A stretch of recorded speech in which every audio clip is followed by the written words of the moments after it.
So hello everyone. ये आपका second lecture है बायोलॉजी पे। फर्स्ट लेक्चर हमने ट्रांसपोर्टेशन इन प्लांट में दिया ही हुआ था। हमने इसमें इंट्रोडक्शंस पढ़ा था।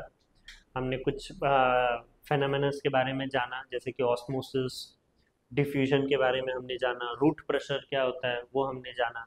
फिर डिफ्यूजन का उल्टा एक्टिव ट्रांसपोर्ट, उसके बारे में जाना, क्योंकि डिफ्यूजन ऑस्मोसिस वो सब क्या है, पैसिव मीन्स ऑफ ट्रांसपोर्टेशन है। उसका अलग है एक्टिव मीन ऑफ ट्रांसपोर्टेशन। तो हमने एक्टिव ट्रांसपोर्ट के बारे में भी पढ़ा, किस तरीके से जो है हमारे जितने भी मिनरल्स हैं जो हमारे सॉइल में पाए जाते हैं वो रूट जो है एब्जॉर्ब करता है और कहाँ पर भेजता है, लीव्स पे भेजता है, other part of the systems, मतलब प्लांट सिस्टम में भेज रहा है कि नहीं, थ्रू क्या, जाइलम। जाइलम के थ्रू जो है रूट से चीजें एब्जॉर्ब होते हैं, मतलब रूट एब्जॉर्ब करता है और फिर रूट क्या करता है, different part of the plant system में देता है। राइट। तो वो चीज़ जो है आपका हमने पढ़ा है। अगर वही चीज़ को अगर हम लोग आगे प्रोसीड करें तो हम लोग करते हैं आगे प्रोसीड यही चीज़ को। देखिए, पहला तो हमने फोटोसिंथेसिस के बारे में पढ़ ही लिया है। हाँ, फिर हमने ऑस्मोसिस के बारे में पढ़ लिया, रूट प्रेशर के बारे में पढ़ लिया, फिर डिफ्यूजन के बारे में भी पढ़ लिया। Okay, active transport, pathway of water absorb by the root, मैंने पूरा जो है पाथवे आपको बताया था, रूट से लेके कहाँ लीव्स तक जाना। राइट। और फिर हमने absorptions of mineral salt by root भी पढ़ा था, जिसमें हमने एनपीके सॉल्ट के बारे में पढ़ा था। याद है आपको? एनपीके सॉल्ट, सोडियम पोटेशियम और phosphorus. Right, sodium phosphorus and potassium, तो ये एनपीके सॉल्ट। अब आज के लेक्चर में हम लोग पढ़ने वाले हैं क्या, transport of water and mineral. Right, will study xylem and phloem के बारे में हम लोग पढ़ने वाले हैं। Transpiration and its significance, transpiration क्या होता है, उसकी इंपॉर्टेंस क्या है, वो पढ़ने वाले हैं। और factor affecting rate of transpiration, rate of transpiration को क्या क्या फैक्टर्स हैं जो इफेक्ट कर रहे हैं, वो आज हम पढ़ने वाले हैं। ये चार टॉपिक, ये चार टॉपिक खत्म होने के बाद फिर आपके चैप्टर में एक और टॉपिक अभी भी लेफ्ट होगा, वो क्या है, मिनरल्स। लास्ट में मिनरल्स, और ये मिनरल्स के सारे सिग्निफिकेंस क्या क्या हैं वो हम लोग पढ़ लेंगे, तो फिर आपका ये चैप्टर खत्म हो जाएगा। राइट। तो आज ये चार चैप्टर पढ़ने से ही हमारे शायद समय खत्म हो जाएंगे। तो वो देखिए, पहला transport of water and mineral. तो mineral nutrients and water which are absorbed, okay, which are absorbed by root from the soil. तो यहाँ पर देखिए, द मिनरल न्यूट्रिएंट्स जो है, वाटर जो है, वो क्या हो रहे हैं, which are absorbed by the root from the soil need to be transported to the leaf. जो भी हम मिनरल न्यूट्रिएंट्स, जो भी वाटर हम लोग एब्जॉर्ब कर रहे हैं, कहाँ से, रूट से एब्जॉर्ब कर रहे हैं, है ना। और रूट कहाँ पर है, सॉइल में। तो from the soil I am we are absorbing such kinds of nutrients and they need to be transported. हम लोग एब्जॉर्ब करने से क्या होगा, एब्जॉर्ब करके फिर हमें ट्रांसपोर्ट भी तो करना है। तो they need to be transported to क्या, लीफ। ओके, लीफ में जो है ट्रांसपोर्ट होना जरूरी है। The leaves uses water for photosynthesis. ये वाटर और मिनरल जो रूट पहुंचाता है, ठीक है, रूट जो पहुंचाता है वो जनरली क्या करेंगे, ये जो लीव है वो वाटर यूज करता है। ठीक है, और क्यों वाटर यूज करता है, फोटोसिंथेसिस के लिए। फोटोसिंथेसिस एक लौता प्रोसेस है जिससे लीव्स जो है हमारे लिए क्या बनाता है, खाना बनाता है। और फिर खाना बना के फिर खाना जो बन रहा है वो खाना को भी सर्कुलेट करना होगा, है ना। तो एक तो होता है रूट से सारा चीज लीफ तक पहुंचाना, और फिर लीफ जब खाना बना लेता है फिर खाना को वो सब जगह पहुंचाता है। दो ऐसे कंडीशंस होंगे, राइट। हम्म खाना भी तो सबको पहुंचना चाहिए ना, सब पार्ट ऑफ द प्लांट्स को। तो देखिए, the leaf uses water for photosynthesis, the food produced in leaf need to be transported to the root. मतलब रूट से सारा सामान जा रहा है कहाँ तक, लीव्स तक। और फिर लीव्स ये सारे सामान को यूज करके खाना बनाएगा, और फिर खाना जो है उसको सब जगह देना होगा। Right. The transport of substance from one part of a plant to another is called क्या, कंडक्शन। याद रखना, ठीक है। कंडक्शन क्या होता है, वही transporting of one part of a plant to another is called conduction. ठीक है, कंडक्शन मतलब वही होता है जब सब्सटेंस ट्रांसपोर्ट कर रहा है, ठीक है, जो भी सब्सटेंस जो है ट्रांसपोर्ट हो रहा है एक जगह, प्लांट की एक जगह से दूसरी जगह, तो हम लोग उसको क्या बोलेंगे, कंडक्शन बोलेंगे। अब कंडक्शन दो प्रकार के होते हैं, एक transport of water and mineral by the xylem, ठीक है, जाइलम जो वाटर और मिनरल दे रहा है, और दूसरा है transport of manufactured food by the phloem. तो मेन बात तो वही है, जो भी वाटर और मिनरल जो भी मिल रहा है, राइट, वाटर और मिनरल वो क्या करता है, जाइलम देता है, राइट। और फिर खाना बन जाने के बाद फ्लोएम देता है वो सारे फूड मटेरियल, सभी पार्ट ऑफ प्लांट को, राइट। तो transport of manufactured food by the phloem and transport of water and mineral by the xylem. तो ऐसे दो प्रकार के कंडक्शन हम लोग को देखने को मिल रहा है, फूड एंड मिनरल जाइलम देता है और फ्लोएम सारे खाना ट्रांसफर करता है बाकी लोगों को, है कि नहीं, बाकी मतलब पार्ट ऑफ प्लांट्स को। The xylem conduct water and dissolve mineral salt from the root to the leaves. Okay, तो xylem क्या करता है, वो पानी कंडक्ट करता है, पानी लेके आता है, and dissolve mineral salt from the root, ये पानी में क्या होता है, ये सॉल्ट सारे मिक्स हो जाते हैं, जितने भी एलिमेंट्स हैं, जितने भी न्यूट्रिएंट्स हैं वो सारे मिल जाते हैं पानी में, ओके, फ्रॉम द रूट, और वो फिर देता है कहाँ पर, लीव्स पे पहुंचाता है कौन, xylem. And the phloem conduct dissolved food from the leaves to different part of the plant. Conduct मतलब लेके जाना, phloem क्या करता है, सारे foods जितने भी dissolved foods है जो लीफ ने बनाया है वो क्या करता है, कंडक्ट करता है, लेके जाता है, कहाँ पर लेके जाता है, तो different part of the plant. तो आपको जाइलम और फ्लोएम के बारे में पता चला, जाइलम नीचे से चीजें लीफ तक पहुंचाता है, और फ्लोएम क्या करता है, लीफ में जो खाना बन रहा है वो खाना को कहाँ पर पहुंचाता है, different part of the system, okay, different part of the plant system. तो अब हम लोग डिटेल में पढ़ते हैं जाइलम क्या होता है। देखिए, xylem tissues are located in the centre of the plant part like stem, leaves etcetera. तो जाइलम हमेशा याद रखना, लोकेशन अगर आपको पूछेगा तो लोकेशन में आप लिखिएगा किसी भी लीव्स के, किसी भी स्टेम के सेंट्रल पार्ट में होता है क्या, xylem. Xylems are always found in the central part of the plant like stem, leaves etcetera. आपका ध्यान यही होना चाहिए, कहीं और नहीं होना चाहिए, ओके, यहीं पर ध्यान दीजिए। Xylem consist of xylem vessels, tracheid, xylem fibre, xylem parenchyma, okay. तो ये चार पार्ट्स है जाइलम के। क्या क्या होता है जाइलम, पहला है जाइलम वेसल, ये फर्स्ट पार्ट जाइलम वेसल, दूसरा क्या है, ट्राकेड, ओके, ट्राकेड, तीसरा क्या है, जाइलम फाइबर, और चौथा क्या है, जाइलम पैरेन्काइमा। ये चारों को मिलके हम लोग बोलते हैं क्या, जाइलम। ये चारों के बारे में हम लोग पढ़ेंगे क्या होता है। Xylem vessel is composed of short end tube like cells arranged end to end as a series, okay. तो जाइलम वेसल्स मतलब आप ये देख सकते हो, देखिए ये एंड टू एंड कनेक्टेड है कि नहीं, they are connected like a series, right? So xylem vessel is composed of short and tube-like cells arranged end to end as a series.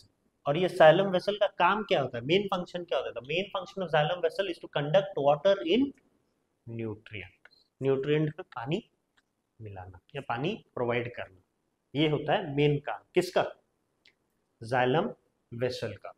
ट्राकेड और इलोंगेटेड ट्यूब लाइक सेल्स, ये है देखिए, ये है ट्राइकेड है, ये थोड़ा इलोंगेटेड टाइप का है कि नहीं, इलोंगेटेड मतलब लंबा, लॉन्ग बोल सकते हो आप, okay. Elongated tube like cell with tapering end, tapering end मतलब आप देख रहे हो, इस प्रकार का एंड को हम लोग टैपरिंग एंड बोलते हैं, नोकीला टाइप का थोड़ा, ओके। तो tapering end, the function of tracheid, tracheid का फंक्शन क्या है, to conduct water and nutrient and provide mechanical support to the plant part. उसका भी काम वही है, वाटर कंडक्ट करना न्यूट्रिएंट पे, और दूसरा फंक्शन क्या है, प्लांट सिस्टम को मैकेनिकली सपोर्ट देना, ओके। जैसे हम लोग को सपोर्ट कौन देता है, बैकबोन है ना, स्पाइनल कॉर्ड, वैसे प्लांट को जो है सपोर्ट देने वाला कौन है, ट्राकेड। तो it gives a mechanical support to the plant part, वो मेन फंक्शन है किसका, ट्राकेड का। फिर तीसरा चीज जो है हम लोग पढ़ने वाले हैं क्या, जाइलम फाइबर के बारे में। Xylem fibres are long and thick walled cell. उनका देखिए थिक वॉल्ड है, बहुत मोटा वॉल्ड है कि नहीं, छिलका जो आप बोलते हो, ओके, बहुत थिक है। देखिए ये सब में देखिए थिन है, इसमें देखिएगा बहुत थिक है, इतना ज्यादा थिक है। तो it's a long thick walled cell, they are dead at maturity. जब टाइम आ जाता है ना, मेच्योरिटी, जब मेच्योर हो जाते हैं तो वो क्या होते हैं, जाइलम फाइबर मर जाते हैं, they are dead at maturity. Okay, xylem fibre also provide mechanical support to the plant part. तो उनके मर जाने के बाद फिर कौन सपोर्ट देगा, है ही, हम लोग को सपोर्ट देने के लिए ट्रैकेट तो है ही, है ना। वो जो है एक लॉन्ग थिक वर्ल्ड सेल है, अपने जीते तक वो क्या करता है, एक फंक्शन है उसका, it provide mechanical support to the plant part. समझ में आया, xylem fibre. Next, xylem parenchyma is the only living component of xylem. Xylem में अगर हम लोग लिविंग कंपोनेंट के बारे में बात करें, बाकी सारे तो डेड कंपोनेंट्स हैं, बाकी अगर हम लोग लिविंग कंपोनेंट के बारे में बात करें तो सिर्फ एक है, और वो क्या है, जाइलम पैरेन्काइमा। ठीक है, जाइलम पैरेन्काइमा जो है एक ही लिविंग कंपोनेंट है। जाइलम पैरेन्काइमा जो होता है have cell wall thinner than vessels and tracheid. उसके जो सेल वॉल्स होते हैं, जाइलम पैरेन्काइमा के जो सेल वॉल्स होते हैं, अगर हम लोग कंपेयर करें तो जाइलम वेसल्स और जाइलम जो फाइबर होते हैं उनके वॉल्स थोड़े थिक होते हैं as compare to xylem parenchyma. Okay, xylem parenchyma के सेल वॉल थोड़े कम, बहुत ही ज्यादा थिन होते हैं, राइट। अगर कंपेयर करें तो उनका सेल वॉल थोड़ा मोटा होता है, किससे, जाइलम पैरेन्काइमा से। तो xylem parenchyma have cell walls thinner than vessels and tracheid. Next, xylem parenchyma store starch and oil. उनका क्या फंक्शन है, वो स्टार्च और ऑयल क्या करते हैं, अपने में स्टोर करके रखते हैं। स्टार्च सेलुलोज जानते हो आप, एनिमल में सेलुलोज, प्लांट में स्टार्च, तो वो स्टोर करके रखते हैं। And the upward movement of SAP, SAP मतलब क्या होता है, लिक्विड। ओके, लिक्विड या फ्लूइड जो भी आप बोल सकते हो, जो प्लांट के अंदर होता है। ओके, तो the upward movement of sap through the xylem is referred to as ascent of sap. इसका कहने का मतलब क्या है, देखिए अगर हमारा जो लिक्विड है वो जाइलम के थ्रू ऊपर जाता है ना, जाइलम के थ्रू ऊपर जा रहा है ना, तो through the xylem is referred to as ascent of sap. वो बहुत जरूरी होता है, एसेंट ऑफ सैप मतलब वो लिक्विड पहुंचना।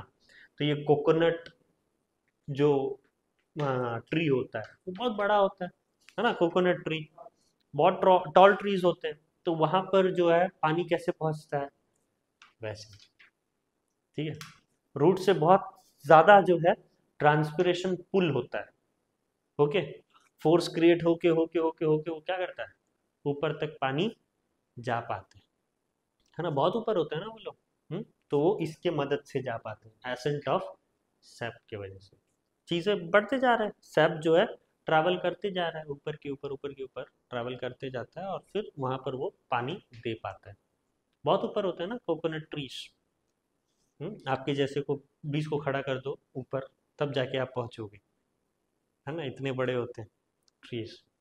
तो फ्लोएम क्या होता है, जाइलम का other part, phloem tissues are located in the periphery of plant part like stems, leaves etcetera. मैंने बाद में एक डिफरेंस पॉइंट भी बना रखा है जाइलम और फ्लोएम में, तो और आसानी होगा। फ्लोएम क्या, जाइलम क्या होता है, हमेशा सेंटर पार्ट में रहता है, फ्लोएम क्या होता है, किराने में, ठीक है। पेरिफेरी मतलब क्या, corner. Okay, corner of plant part like stems and leaves, बीच में हमारा जाइलम होता है और बाहर में क्या होता है, फ्लोएम रहता है, right. The phloem tissues consist of, जैसे जाइलम किसके, चार चीजों से कंसिस्ट है जाइलम, क्या क्या, पहला जाइलम वेसल्स, फिर ट्रैकेड, ओके, फिर तीसरा जाइलम फाइबर, और चौथा है जाइलम पैरेन्काइमा। वैसे यहाँ पर भी चार चीज है, पहला है सीव ट्यूब्स, फिर है कंपेनियन सेल्स, फिर है फ्लोएम पैरेन्काइमा, और फिर है फ्लोएम फाइबर। तो फ्लोएम फाइबर और फ्लोएम पैरेन्काइमा तो आपको याद हो जाएगा, क्योंकि यहाँ पर भी जाइलम पैरेन्काइमा और जाइलम फाइबर है। यहाँ जाइलम वेसल्स हैं, यहाँ पर क्या है, सिव ट्यूब्स है, और वहाँ पर ट्रैकेड है, तो यहाँ पर क्या है, कंपेनियन सेल्स है। तो फ्लोएम भी 4 प्रकार में डिवाइड है। Okay, sieve tube, companion cells, phloem parenchyma और फ्लोएम फाइबर। अब फ्लोएम सिव ट्यूब्स के बारे में हम लोग पहले पढ़ते हैं। It consist of living thin wall tubes like cell which होगा वो, ठीक है, which are arranged end to end to form a long tube. वो भी एक छोटा सा ट्यूब ही है, स्मॉल ट्यूब लाइक सेल्स, वो भी ऐसे हम लोग जोड़ जोड़ के बनाते हैं, और जोड़ जोड़ के फिर क्या बनता है, एक लॉन्ग ट्यूब बनता है। इसका फोटो मैंने दिया था, ये है, देखिए सिव एरियस, ये भी जो है ऐसे जुड़ जुड़ क्या बनता है, एक लॉन्ग ट्यूब बन रहा है, right. The end walls of each sieve tubes is perforated and is called क्या, sieve plates। sieve plates मतलब यहाँ पर देखिएगा, ये जैसे ही खत्म होगा तो ये एक तो ऊपर का इलाका होगा ना, हाँ, जैसे आप ब्रेड रखते हो, एक ऊपर का ब्रेड का एक इलाका होता है, एक नीचे एक ब्रेड का इलाका होगा, हाँ, तो वैसे ये एक ऐसा परफोरेटेड एंड होता है जिसको हम लोग बोलते हैं क्या, सीव plate.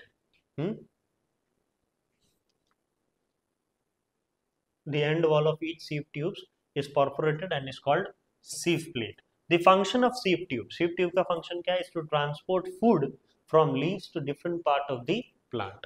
As a whole phloem का क्या है function, वही food जो है देना किसको, बाकी part of plant को। तो यहाँ पर भी function of sieve tube is to transport food from the leaves to different part of the plant. Okay, different parts of the plant में पहुंचाना काम है किसका, सिव ट्यूब्स का काम है। नेक्स्ट आपके companion cells. Okay, companion cells क्या होते हैं, तो वही है, आपने सिव ट्यूब का फंक्शन पढ़ लिया। नेक्स्ट आपके कंपेनियन सेल देखिए क्या होता है। Companion cell, these are parenchyma cells associated with sieve tube. Okay, वो सिव ट्यूब है। ओके, तो these are parenchyma cells associated with sieve tube cells, they provide energy to the sieve tubes cells। okay, तो companion cells क्या होते हैं, वो जो है एक पैरेन्काइमा सेल्स ही होते हैं associated with the sieve tube cell, जो सिव ट्यूब से क्या है, अटैच्ड। ओके, सिव ट्यूब से अटैच्ड है, and they provide energy to the sieve tube cells, right, they provide energy to the sieve tube cells. वो हमेशा जुड़े होते हैं, कंपेनियन सेल्स, इसलिए उसका नाम भी कंपेनियन सेल्स है। वो जुड़े होते हैं किससे, सिव ट्यूब से जुड़े होते हैं। ओके, सिव ट्यूब से देखिए जुड़े हुए हैं, राइट, उसी को हम लोग बोलते हैं कंपेनियन सेल्स। और वो जुड़े होते हैं और वो सिव ट्यूब को क्या देते हैं, एनर्जी प्रोवाइड करते हैं सिव ट्यूब को। कौन, कंपेनियन सेल, उनका यही जो है मेन काम होता है। So these are parenchyma cells associated with the sieve tube cells. They provide energy to the sieve tube cells. फिर next है आपका phloem parenchyma. These are thin walled cell and they store क्या, starch. They store starch. उनका काम, उनका function वही है, starch store करके रखना है। they are very thin walled cells. Okay, आप ये देख सकते हो, ये phloem है। okay, राइट, ये डायग्राम है, और ये जो है बाई डायरेक्शनल होता है। फ्लोएम जो है बाई डायरेक्शनल होता है, जाइलम क्या होता है, यूनी डायरेक्शनल। पढ़ा, बताएंगे हम लोग नेक्स्ट, बाई डायरेक्शनल और यूनी डायरेक्शनल क्या होता है नेक्स्ट डिफरेंस पॉइंट में मैं बताया हूँ आपको, ठीक है। तो ये फ्लोएम पैरेन्काइमा होते हैं, और फिर फ्लोएम फाइबर होते हैं। It is composed of long thick walled dead cells and this provide mechanical support to the plant part. और फ्लोएम फाइबर भी क्या होता है, वही एक डेड सेल होता है, thick walled dead cells, right, और उसका भी एक ही काम है, क्या देना, मैकेनिकल सपोर्ट देना to the plant part. Okay, phloem fibre.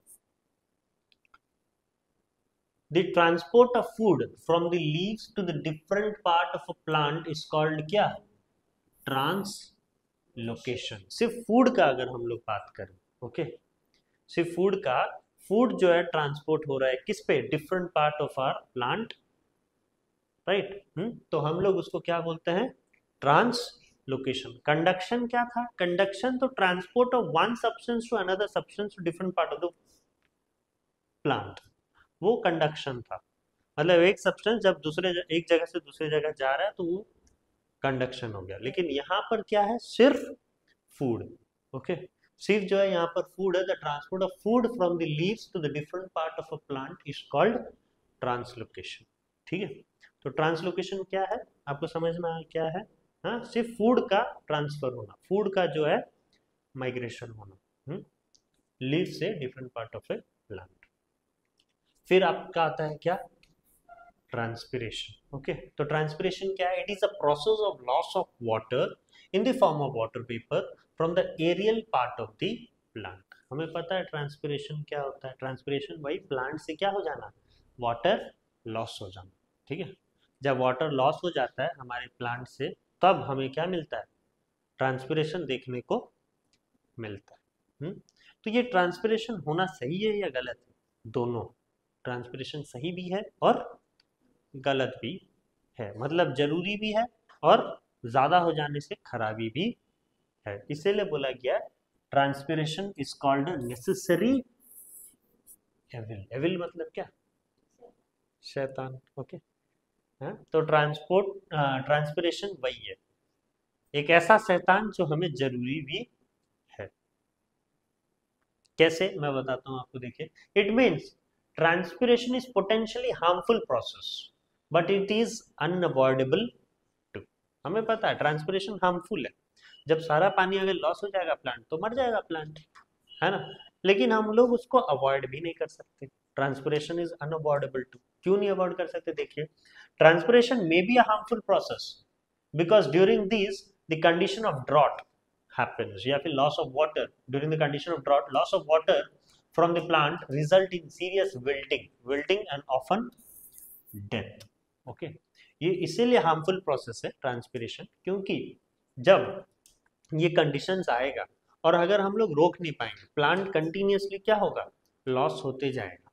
Plant अगर कंटिन्यूसली लॉस होते जाएगा तो प्लांट के लाइफ में क्या आएगा? एक ड्रॉट जैसा कंडीशन आएगा। ड्रॉट मतलब क्या? सूखा। जब प्लांट को क्या है? पानी नहीं मिलेगा, और पानी नहीं मिलने के कारण क्या हो जाएगा? Serious wilting. विल्टिंग का मतलब मुरझा जाना। ओके, वो जो है मुरझा जाएगा, बहुत भयानक तरीके से मुरझा जाएगा। और अगर उसको तब भी आपको सही टाइम में पानी नहीं देते हो तो वो फिर क्या हो जाएगा? मर जाएगा। ठीक है, एट एंड इवन डेथ। तो इसीलिए ट्रांसपिरेशन क्या है? हार्मफुल प्रोसेस, और वो सब करते, सारे प्लांट ट्रांसपिरेशन दिखाते, राइट? अगर ट्रांसपिरेशन नहीं दिखाओगे तो एक बार आप पानी दे दो, फिर देना ही नहीं पड़ेगा आपको, राइट? ट्रांसपिरेशन हो रहा है, लॉस ऑफ वाटर हो रहा है, तभी तो आप फिर से पानी दे रहे हो। ये तो पानी आपको देना ही नहीं पड़ेगा पौधा में, है ना? तो वही ऑन द अदर हैंड आप देखिए, वो तो एक हार्मफुल प्रोसेस के बारे में, हमने एविल के बारे में तो पढ़ लिया, लेकिन फिर नेसेसरी क्यों है? ट्रांसपिरेशन क्यों जरूरी है? On the other hand transpiration is necessary too, as water is lost from leaves, pressure is created at the top to pull more water from the xylem tissue. पानी खत्म हो गया है ना? अब पानी खत्म हो गया तो ऑब्वियसली वो प्रेशर डालेगा किस पे? रूट पे, कि तू और पानी जो है एब्जॉर्ब कर, और पानी एब्जॉर्ब कर और मेरे तक पहुंचा, नहीं तो मैं मर जाऊंगा। वैसा रहेगा ना उसका प्लानिंग। तो वो क्या करता है? देखिए, transpiration is necessary as water is lost from the leaf. पानी जो है लीफ से चला जाता है, ट्रांसपिरेशन हो रहा है, तो वो क्या करता है? प्रेशर क्रिएट करता है at the top.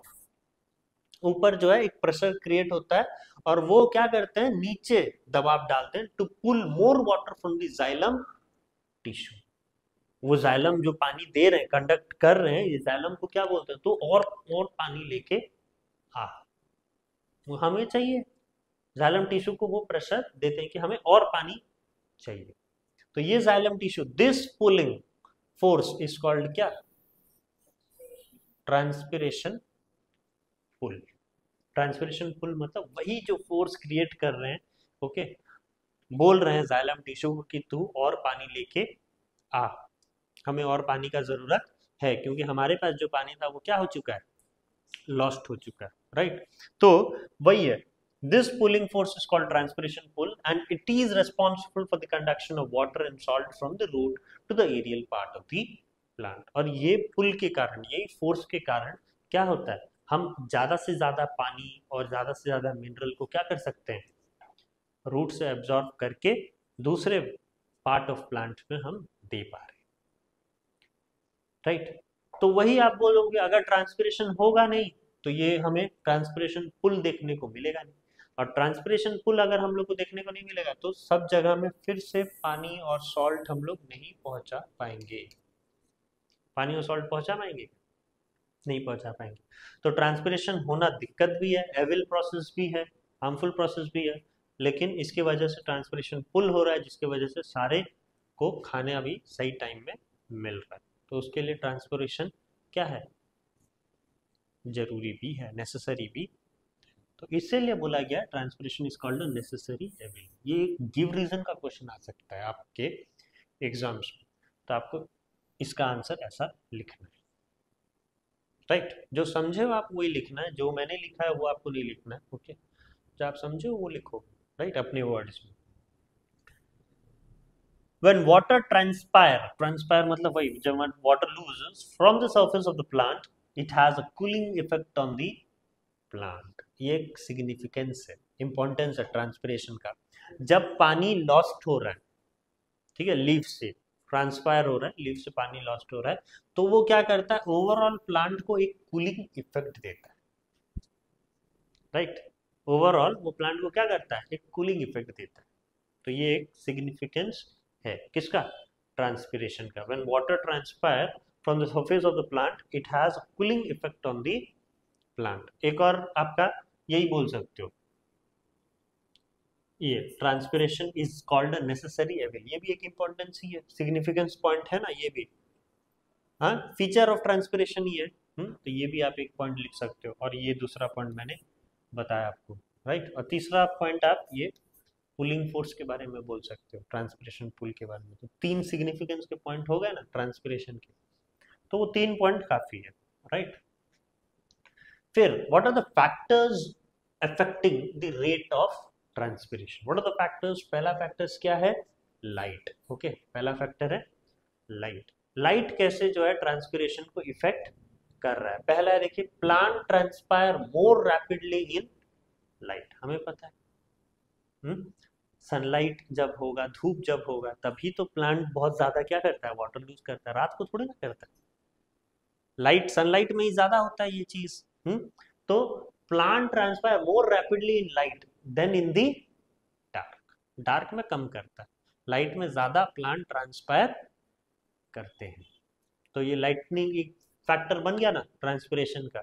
So if there is more light to speed up the transpiration process. If there is no light, if there is darkness, the transpiration rate decreases or reduces, right? So plant transpire more rapidly in light, then in the dark, light speed up transpiration by warming the leaf, okay? तो ये एक reason बन सकता है। दूसरा क्या है देखिए, टेम्परेचर, वो भी लाइट के ऊपर ही डिपेंड करता है। टेम्परेचर ज्यादा होगा तो ट्रांसपिरेशन ज्यादा होगा, टेम्परेचर कम होगा तो ट्रांसपिरेशन कम होगा। अभी समर सीजन में बहुत जल्दी सूख जाते हैं पेड़ पौधा, है ना, हमें कंटिन्यूअसली पानी देते रहना है क्योंकि यहाँ पर ट्रांसपिरेशन प्रोसेस बहुत जल्दी जल्दी हो रहा है। वही विंटर सीजन में आप सुबह दो, फिर नेक्स्ट दिन सुबह देने से भी कोई दिक्कत नहीं है, लेकिन समर सीजन में ऐसा होगा क्या, नहीं, आपको दिन में कम से कम 2 या 3 बार पानी देना होता है, राइट। प्लस फिर उनको जो है थोड़ा अलग रखना होता है, जहां पर बहुत डायरेक्ट धूप गिर रहा है वहां पर नहीं रखते हो आप, राइट। पानी देने के बाद भी इफेक्ट तो गिरेगा ना। आप खा पी के आपको मैं बोलूंगा धूप में खड़े रहो, तो इफेक्ट तो गिरेगा ना। बेशक आप खाए हो पियो, आपका पेट फुल है, तब भी आपको इफेक्ट तो होगा, है? तो वही चीज है। तो plant transpire more rapidly at higher temperature because water evaporates more rapidly, okay. Humidity, humidity क्या है, the rate of transpiration decreases with increase in humidity because the outside air is already saturated with water. Humidity मतलब क्या, humidity में obviously आपके जो wind है, wind में ही water content है पहले से, जो एयर है वो एयर में ही पानी मिला हुआ है, outside air is already saturated with water. तो वो क्या करेगा, वो रेट ऑफ ट्रांसपिरेशन को डिक्रीज करेगा ना, क्योंकि ऑब्वियसली जो हवा में, ये हवा में ही पानी है, ह्यूमिडिटी अगर बढ़ेगा तो ऑब्वियसली प्लांट में ट्रांसपिरेशन प्रोसेस कम हो जाएंगे, क्योंकि उनको तो पानी मिल ही जा रहा है थ्रू क्या, विंड, थ्रू विंड पानी मिल ही जा रहा है प्लांट्स को। तो जहां पर ह्यूमिडिटी बहुत ज्यादा होता है वहां पर देखना ट्रांसपिरेशन क्या होगा, डिक्रीज रहेगा। हमको अलग से पानी देना नहीं मिलेगा पड़ेगा, क्योंकि विंड में ही क्या होता है, मॉइस्चर होता है, जो है क्या होता है, पानी कंटेंट रहता है, वाटर कंटेंट रहता है, तो आप फिर से पानी नहीं दो, रेट ऑफ ट्रांसपिरेशन वैसे ही थोड़ा कम रहेगा, डिक्रीज रहेगा। ओके, ये है आपका ह्यूमिडिटी। नेक्स्ट क्या है, विंड। ओके, इधर ध्यान दीजिए, wind, when there is no wind the rate of transpiration reduces, when there is wind it blow away the vapor evaporating from the surface of the leaf and speed up the rate of transpiration। समझ में आया क्या हुआ, जब अगर हवा है ही नहीं, when there is no wind, हवा नहीं है, तो ये प्रोसेस होता रहेगा, है ना, प्रोसेस होता रहेगा और रेट ऑफ ट्रांसपिरेशन क्या होगा, थोड़ा रिड्यूस रहेगा। लेकिन जब बहुत ज्यादा हवा चलता है, जब बहुत ज्यादा हवा चलेगा, तो ये सोच लो लीफ है, यहाँ से क्या हो रहा है, पानी जा रहा है, पानी ऐसा निकल रहा है, सोच लीजिए, तो पानी जब निकल रहा है, वो विंड आ रहा है, तो वो पानी ये क्या कर रहा है, ये पानी को उड़ा ले रहा है ना, पानी को उड़ा लेने से क्या होगा, ऑब्वियसली वो और पानी जो है ये करेगा, ड्रेन आउट करेगा leaves. So when there is wind, it blow away the vapor evaporating from the surface of the leaf and speed up the rate of transpiration। और अगर विंड नहीं रहेगा तो पानी निकल जाने के बाद यहाँ पर तो रहेगा ना, पानी ड्रॉपलेट्स तो थोड़ा बहुत रहेगा, रहेगा, फिर ये पानी ड्रॉपलेट सूखेगा तो फिर पानी निकलेगा ना। तो वही है, विंड अगर रहेगा तो ये पानी ड्रॉपलेट्स को रखने ही नहीं देगा, वो तो निकाल मतलब उड़ा देगा, और उड़ा देने के कारण क्या होता है, और ज्यादा स्पीड अप हो जाता है रेट ऑफ ट्रांसपिरेशन। ठीक है, तो विंड का एक हो सकता है रीजन। फिर है आपका क्या last factor, soil water। okay, soil water is the lower the amount of soil water, the slower will be the rate of transpiration। okay, तो अगर soil water कम है, जो मिट्टी है, मिट्टी में अगर पानी कम है तो पानी एब्जॉर्प्शन बहुत कम होगा और रेट ऑफ ट्रांसपिरेशन भी क्या होगा, बहुत कम होगा। पानी ज्यादा मिलेगा तभी तो वो ट्रांसपिरेशन लूज कर सकता है, अगर उसको पानी कम मिल रहा है सॉइल से तो ऑब्वियसली वो रेट ऑफ ट्रांसपिरेशन क्या होगा, कम ही होगा। If the rate of transpiration far exceeds the rate of water absorption from the soil the leaves wilt. Okay, leaves wilt होने का कंडीशन क्या है, जब एब्जॉर्ब जितना कर रहा है वो पानी, इससे ज्यादा क्या कर रहा है, लूज कर दे रहा है, एब्जॉर्ब कर रहा है वो थोड़ा और लूज कर रहा है वो ज्यादा, तो ऑब्वियसली लीव्स क्या होंगे, विल्ट हो जाएंगे, क्योंकि उसके पास पानी कंटेंट बचेगा ही नहीं। यही बोल रहा है, if the rate of transpiration for exceeds the rate of water absorption, water absorption उतना नहीं हो रहा है जितना वाटर ट्रांसपिरेशन हो जा रहा है, मिल जितना नहीं रहा है वो लूज कर दे रहा है, तो obviously the leaves will what, wilt, मुरझा जाना, लीव्स जो है मुरझा जाएगा। समझ में आया ये चीज। अब जाइलम और फ्लोएम के बीच में क्या एक डिफरेंस है। ओके, पहला डेफिनेशन को लेके, xylem tissues are tubular shaped structure with the absence of cross walls, this tissue resembles the shape of a star. Okay, लेकिन भाई फ्लोएम टिश्यूज का डेफिनेशन अगर बोलोगे, this are tubular shaped elongated structure with the presence of walls with thin sieve tubes. यहाँ पर आपको ये पता चला कि यहाँ पर जाइलम में सेल वॉल्स क्या होते हैं, एब्सेंट होते हैं। ओके, लेकिन यहाँ फ्लोएम में वॉल्स क्या होते हैं, प्रेजेंट रहते हैं। राइट, ये एक डिफरेंस पॉइंट बना सकते हो। Location at the centre of the vascular bundle and it is located on the outer side of the vascular bundle. Okay, periphery बोल सकते हो या आउटर साइड, और ये क्या बोलोगे, सेंटर या फिर बीच में। लोकेशन, फाइबर्स, जाइलम फाइबर्स क्या होते हैं, थोड़े छोटे होते हैं, लेकिन फ्लोएम फाइबर्स क्या होते हैं, बहुत ही ज्यादा लार्ज होते हैं। ठीक है, बड़े होते हैं। तो ये एक डिफरेंस बन सकता है। नेक्स्ट, फाउंडिंग, जाइलम आपको कहां पर देखने को मिलेगा, रूट में, स्टेम्स में और लीव्स में। ठीक है, लेकिन फ्लोएम कहां पर देखने को मिलेगा, they are present in stems and leave which later transport and grow in root, fruit and seeds, क्योंकि उनको देखने को मिलेगा स्टेम और लीव्स में, फिर वो छोड़ देते हैं। जैसे ही लीव्स खाना बना दिया, वो खाना को फिर लेके जाते हैं, कहाँ लेके जाते हैं? रूट लेके जाते हैं। तो वो फिर कहाँ पर पाए जाएंगे? रूट में पाए जाते हैं ना। वो लीव्स के पास क्यों रहते हैं? उनको बस खाली खाना से मतलब, जैसे ही खाना बनाएगा लीव्स, हम तुझे छोड़ देंगे। फ्लोएम का काम वही है। तो जैसे ही वो खाना बनाएगा लीव्स, वो छोड़ देते हैं, और फिर दे लेटर ट्रांसपोर्ट्स एंड ग्रो इन क्या? रूट। मतलब उसको इस्तेमाल करते हैं। फिर विश्वास किस पे करते हैं? रूट पे। पहले इस्तेमाल करो फिर विश्वास करो, बोलता है ना। हाँ? तो फ्लोएम भी वैसे ही करते हैं, पहले इस्तेमाल करते हैं लीव्स को, फिर भरोसा उसको नहीं करते हैं, भरोसा किसी और पे करते हैं। मूवमेंट क्या है? This tissues moves in unidirectional. Unidirectional मतलब only in one direction, that is upward, right. Root से सारा खाना वो लेके जाते हैं कहां पर? लीव्स पे। तो उनका डायरेक्शन क्या है? यूनिडायरेक्शनल। लेकिन फ्लोएम का टिश्यू क्या है? टिश्यू डायरेक्शन क्या है? By directional. वो क्या करते हैं? ये लेके जाएंगे, फिर फूड को लेके आते हैं, रूट, स्टेम्स, लीव्स। ओके, तो उनका डायरेक्शन दोनों तरफ है। Okay, up and down. जबकि जाइलम का सिर्फ अप है, फ्लोएम का क्या है? अप एंड डाउन दोनों है। तो this tissues moves in a bidirectional way, but this tissues moves in unidirectional. Okay, comprises of, xylem comprises of hollow dead cells। Okay, सिर्फ एक ही लिविंग कंपोनेंट होता है जाइलम में, क्या है वो? पढ़े हम लोग, जाइलम पैरेन्काइमा। ओके, लेकिन हमारा फ्लोएम में अगर देखेंगे तो they lives with cytoplasm without the nucleus. Phloem जो होता है उन पे न्यूक्लियस नहीं होता है, और वो सिर्फ साइटोप्लाज्म के साथ ही रहते हैं। The liquid part is called cytoplasm. Okay, suppose ये सोच लीजिए प्लांट सेल है। ओके, तो ये यहाँ पर ऐसा कुछ ऐसा न्यूक्लियस होता है ना, हाँ? और चारों तरफ क्या होता है? साइटोप्लाज्म रहता है। ओके, तो सिर्फ साइटोप्लाज्म के साथ रहते हैं वो, न्यूक्लियस नहीं होता है। समझ में आया? हम्म। तो ये आपके क्या है? Comprises of, they comprises of dead cells and they lives with cytoplasm with no nucleus.